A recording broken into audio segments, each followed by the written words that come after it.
열왕기상을 시작합니다.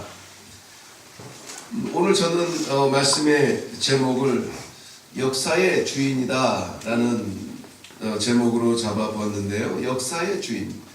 구약도 역사고 신약도 역사고 대한민국의 역사도 있고 우리 각자의 역사도 있습니다. 오늘은 우리가 살아가는 이 하루는 그 역사의 하루입니다. 우리들의 하루가 모여서 인생이 되고 우리들의 인생이 모여서 대한민국의 역사가 되고 하나님의 역사가 되는 겁니다. 그렇다면은 오늘 우리가 살아가는 이 하루 역사 누가 주인이 되어서 기록을 하는 것이 좋겠는가? 열왕기상을 시작하면서 먼저 저는 이 역사성에 대해서 생각을 하게 됩니다. 구약 성경에는 몇 가지 책을 구별하는 구별법이 있는데요. 먼저는 모세 오경이 있습니다. 창세기, 출애굽기, 레위기, 민수기, 신명기 5권을 그 모세의 오경이다 그렇게 이야기합니다. 그리고 그 다음에 나오는 것이 이제 역사서예요. 역사서 가운데 오늘 열왕기를 보게 됩니다. 그렇다면 그 다음에 나오는 역사서 가운데는 여호수아, 사사기서가 계속 나오고 우리 살펴봤던 사무엘, 상하도 역시 역사서 안에 들어갑니다. 역사를 기록하고 있다는 뜻이죠. 사무엘 상하에서 보면은 하나님께서 사무엘의 그 출생을 준비시키시고 사무엘의 출생으로부터 사울 왕의 등극 그리고 다윗 왕의 통치 그 말년까지 마지막까지 기록된 것이 사무엘 상하였습니다.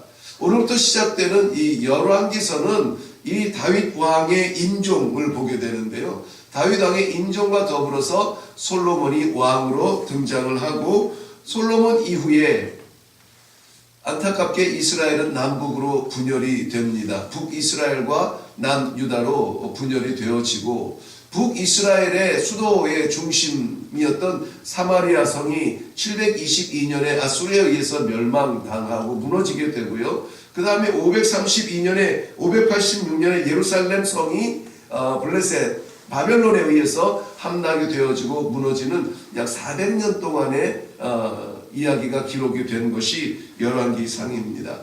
열왕기 왕들이 나열되어서 기록된 책이다라고 하는 겁니다. 그렇다면은 이 역사서 가운데 등장하는 이 열왕기 왕들의 기록은 그 왕들이 어떤 치적을 세웠고 어떤 정치적인 일들을 했고 어떤 군사적인 업적을 남겼고 하는 그러한 역사적인 서술이 열왕기서의 목적이 아니에요. 열왕기서를 기록한 목적은 그 왕들의 나열된 왕들을 선지자들의 관점에서 바라보는 거예요. 선지자의 눈에서 선지자의 안경을 쓰고 이 왕들이 살아가는 모습들 등장과 그 지적과 또 이 쇠퇴해져가는 모습들을 바라보면서 얼마나 그 왕들이 어떤 왕이 하나님의 말씀에 따라서 순종하였는지 불순종하였는지 그것을 바라보고 기록하는 것이 이 열왕기서입니다.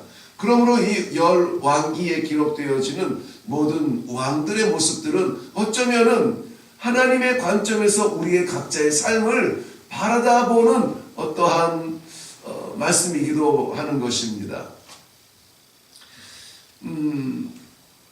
열왕기서에 기록된 이 모든 왕들은 공통적인 것이 있어요. 뭐냐면은 다 왕의 기회를 가졌다는 것이죠. 왕이 될 기회를 받았다는 거예요.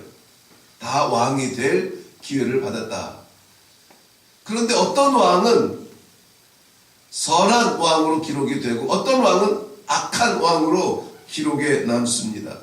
선한 왕은 하나님이 그 선함을 보고 나라를 안정시키고 태평성대를 이루게 하시고 악한 왕은 하나님께서 그 악을 인하여서 백성들을 오히려 책망하고 이방 민족을 통하여서 채찍을 들어서 몽둥이를 들어서 다스리고 매를 들어 때리고 뭐 이렇게 한 명의 순종으로 말미암아 하나님의 백성이 든든히 서가고 왕 한 명의 불순종으로 말미암아 하나님의 백성들이 곤란함을 당하는 이런 이야기를 보게 됩니다.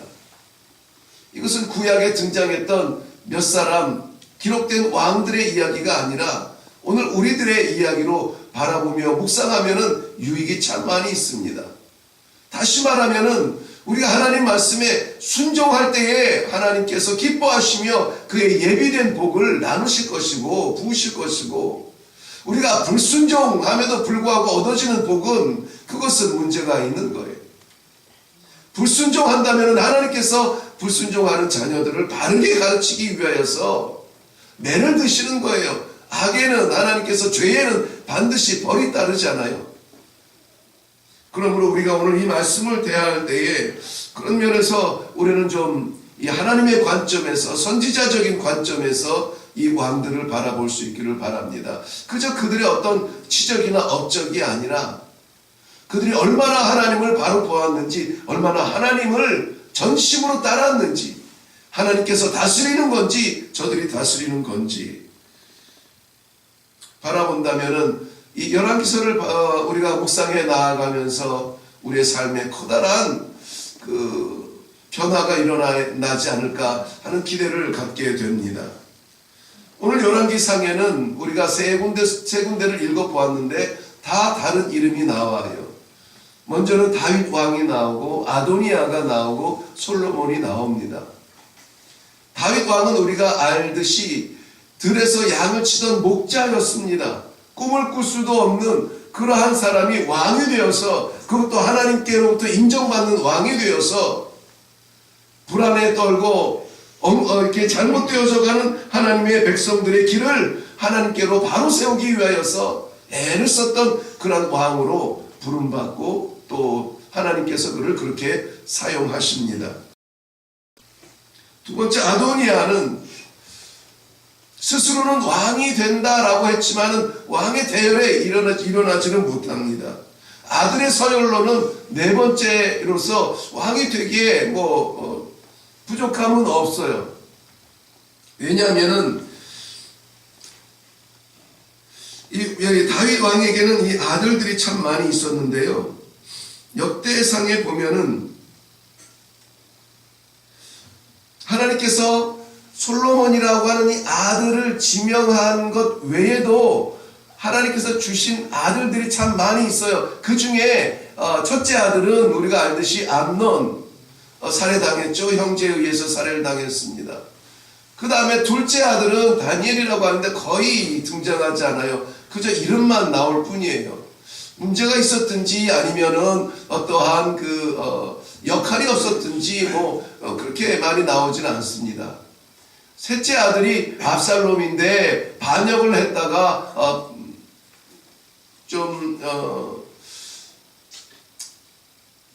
말년이 좋지 않았습니다. 그 죽음이 뜻을 이루지 못하는 것은 둘째 치고라도 아버지를 향한 반역이었거든요. 아버지를 향한 반역이었습니다.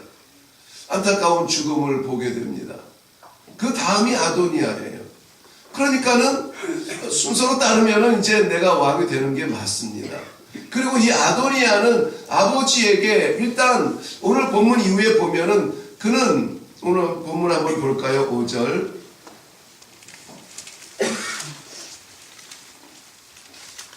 그때 이 학기세 아들 아도니아가 스스로 높여 이르기를 내가 왕이 되리라고 자기를 위하여 병거와 기병과 호위병 50명을 준비하니 6절 말씀 봅니다. 그는 압살롬 다음에 태어난 자요 용모가 심히 준수한 자라 그랬습니다.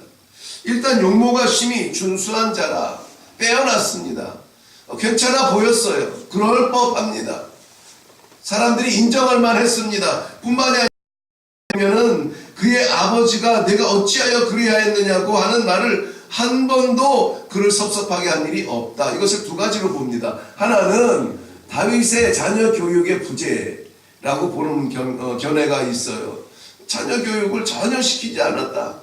어떻게 자녀를 키우는데 한 번도 너 이래서는 안 되라고 말하는 적이 없을 수가 있을까? 그렇게 보기도 합니다만 또 한 면에서는 이 아도니아가 그만큼 완전한 아들로 아버지에게 책망 들을 일을 하지 않은 그러한 아들이었다라고 보는 견해가 있어요. 아무튼 아버지와의 마찰이 없어요. 아버지를 섭섭하게 한 적이 없어요. 아버지를 아프게 하거나 답답하게 해서 책망받거나 가르침을 받을 그러한 흠을 남기지를 않았어요. 그러한 아도니아였습니다. 그리고 또한 이 아도니아는 따르는 사람들이 있습니다. 그가 스스로 왕이 되겠다 할 때에 스루야의 아들 요압이 아도니아의 손을 들어줍니다. 요압이.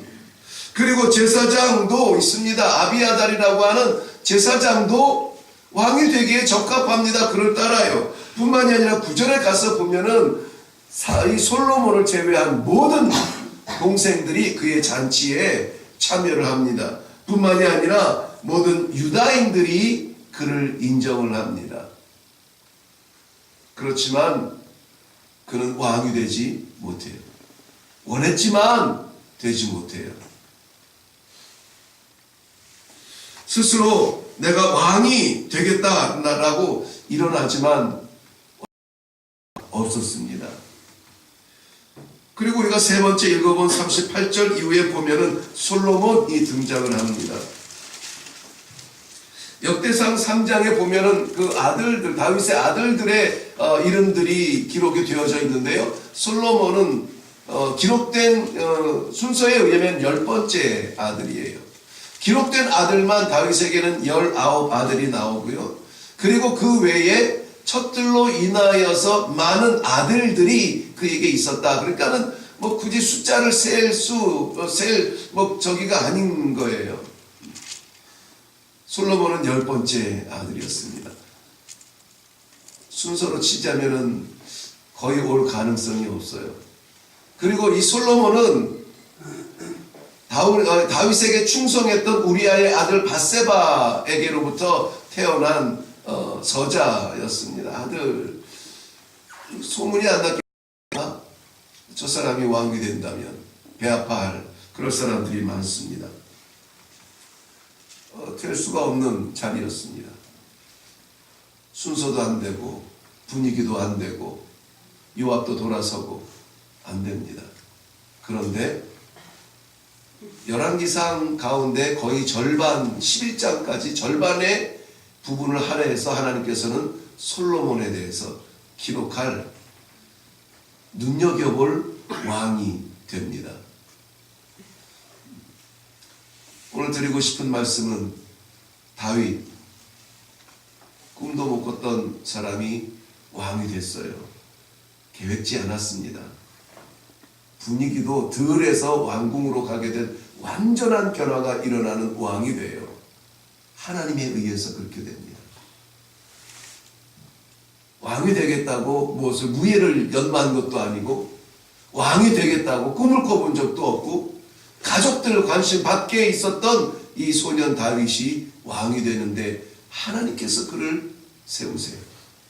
아도니아 그렇게 왕이 되고 싶었는데 그래서 아무도 아버지에게도 말씀드리지 않은 그 왕의 자리를 스스로 잡으려고 사람들을 모으고 준비했지만 왕이 되지 못해요. 하나님이 막으세요. 솔로몬 자격도 없고 그야말로 꿈꿀 수 없는 될 수 없는 그러한 자리 먼 발치에서 그저 마음으로 사모할 수밖에 없는 그 왕의 자리 그 자리에 올라갑니다. 하나님께서 세우십니다. 역대상 22장 8절에는 다윗의 언약이 나오는데요. 보라 한 아들이 내게서 나리니 그는 온순한 사람이라. 내가 그로 주변 모든 대적에게서 평온을 얻게 하리라. 그의 이름은 솔로몬이라 하리니 이는 내가 그의 생전의 평안과 안일함을 이스라엘에게 주리라. 그가 내 이름을 위하여 성전을 건축할지라. 하나님께서는 이 다윗의 언약을 이루어 나아가시기 위하여 솔로몬을 세워서 왕을 세우십니다. 누군가는 생각지도 못했던 그 영광을 나도 모르게 가슴에 쥐어질 때가 있어요. 누군가는 목적하고 꿈꾸는 바가 정말 유일하게 우리의 간절한 기도의 제목이지만 안 돼요. 하나님께서 허락하시지 않으면 안 돼요. 누군가는 될 수 없는 하나님의 자녀가 되고 될 수 없는 하나님의 종이 되고 할 수 없는 하나님의 선하신 구원의 역사에 부름받아서 생명 살리는 일로 살아가게 됩니다. 자기의 어떠한 준비됨이 아니라 하나님께서 그렇게 인도하여 주시고 세워주시고 그렇게 사용하여 주시는 것입니다. 오늘 우리는 어떻게 살아가려고 합니까? 무엇이 되려고 합니까? 무엇이 꿈입니까? 하나님께서 해주셔야 해요. 하나님께서 막으시면은 우리가 꿈꿔도 안 되고요. 하나님께서 작정하시면 우리 것이 아니어도 우리 손에 쥐어질 줄로 믿습니다. 마치 우리가 영원한 생명을 내가 잡은 것이 아니라 하나님께서 주신 것처럼 오늘 하나님께서 우리를 그렇게 사용하시기를 바랍니다. 우리를 그렇게 사용하시기를 바라요. 생명 살리는 사람으로, 생명 구원하는 사람으로. 나는 자격 없고 나는 꿈꿔보지도 못한 그 역사인데 그 일인데 내가 하나님의 일을 감당하다니, 내가 하나님의 구원 사역에 쓰임받다니, 내가 다윗의 그 언약 속의 세계 속에 들어가다니, 하나님의 성전을 세우다니. 아니요, 하나님께서 하시면 합니다. 기도하겠습니다. 살아계신 아버지, 은혜를 감사합니다. 이 새벽에도 불러주신 주님의 백성들, 우리 하나님께서 이 하루의 삶을 통치하시고 다스리시기 위하여서 저희를 불러주심을 믿습니다. 아버지 하나님, 어떠한 길로 나아가야 될지 알지 못합니다. 때로는 우리가 갖고 있는 엄청난 꿈이 있어서 그 길을 향하여서 작정하며 나아가려고 합니다. 그것 때문에 기도하러 왔습니다. 그러나 이러한 모든 것들이 하나님 뜻 안에서 이루어지기를 원합니다. 하나님께서 우리의 이 하루의 삶을 다스려 주시옵시고 하나님께서 이루어 주시옵시고, 아버지 하나님, 내가 잘못 가거든 아무리 화려한 길일지라도 하나님 막아 주시옵소서. 그 길 가서 하나님께로부터 멀어지느니 아버지 하나님 내려놓고 하나님 손 붙들기를 원합니다. 아버지 하나님이여, 내 손 붙잡아 주시옵소서. 기도하는 자리 되게 하여 주시옵소서. 부족하고 연약하여 아무것도 드릴 것이 없습니다. 드린 것이 없습니다. 그러나 여호와 하나님 아버지, 주님께서 내 손 잡아 주시면은 하나님의 나라를 위하여서 생명 살리는 일로 쓰임받을 줄로 믿습니다. 아버지 하나님, 아버지의 뜻대로 이 하루의 역사가 쓰여지도록 하나님 축복하여 주시고 사용하여 주시고 다스려 주시옵소서. 감사드리옵고 예수님의 이름으로 기도하옵나이다. 아멘. 열왕기서를 뒤로 준비하면서 저는 선한 길과 악한 길, 그 왕들의 그 엄청나게 좋은 그 기회 속에서 저들이 잡은 것은 무엇인가에 따라서 달라지는 결과를 들여다보았습니다. 비단 우리 그들뿐만이 아니라 우리의 삶도 마찬가지일 줄 알아요. 우리도 하나님의 자녀가 되는 기회를 잡았습니다. 하나님께서 주셨습니다. 하나님께서 우리에게 사명을 주셨습니다. 그 사명 감당하기 위해서 이 하루를 주셨습니다. 이 하루의 역사 가운데 나는 어떻게 살아가야 될 것인가? 답은 하나입니다. 하나님께서 붙잡아 주시고 하나님께서 열어주시고 하나님께서 세워주시고 하나님께서 이루어 주셔야 그것이 우리에게 유익하고 하나님의 말씀에 맞는 삶을 살아갈 수 있을 줄로 믿습니다. 이 시간에 기도할 때에 아무쪼록 나의 하루가 아니라 하나님께서 허락하신 하루가 되게 하시고 하나님의 하루가 되게 하여 주시옵소서. 온전하게 이 하루를 하나님 앞에 내어드리고 맡겨드리며 기도하며 내려갈 수 있기를 바랍니다. 우리 주님 한번 외치고 그리고 기도하겠습니다.